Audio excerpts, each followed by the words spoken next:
गोंदिया जिल्ह्यातील देवरी, अर्जुनी, मोरगाव आणि सडक अर्जुनी ह्या तालुक्यांमध्ये यंदा कलिंगड लागवडीला मोठा वेग आलाय.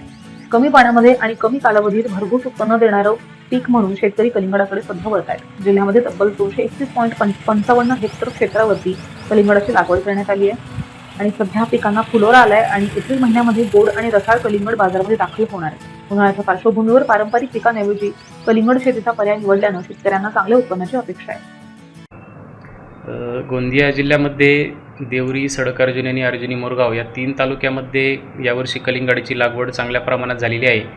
ती साधारणतः 231.55 हेक्टर एवढी ती लागवड आपल्याला बघायला मिळते. आणि कलिंगड हे जे पीक आहे ते मुख्यत्वे नगदी पीक आहे. यामध्ये उन्हाळी धानाला पर्याय म्हणून शेतकरी कलिंगड या पिकाकडे वळालेले आहेत. याचं मुख्य कारण म्हणजे याला चांगला बाजारभाव शेतकऱ्यांना मिळतो आहे. त्यानंतर हे जे पीक आहे ते भाताच्या तुलनेत कमी पाण्यावर येणारं पीक आहे, त्यामुळे या पिकाला शेतकऱ्यांची पसंती आहे. दुसरा म्हणजे तालुक्यातील जे शेतकरी आहेत त्यांना तुम्ही काय आवाहन करणार?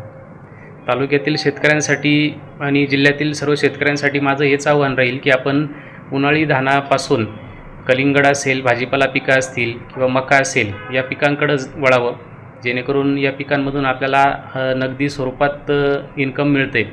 आणि उन्हाळी धानामध्ये काय होतं आहे की हे पीक जनरली काढणीची जी अवस्था आहे ती आपल्याला मे किंवा जून महिन्यामध्ये जाते आणि त्यावेळी येणाऱ्या अवकाळी पावसामुळे या पिकाचं धानाचं नुकसान होण्याची शक्यता आहे.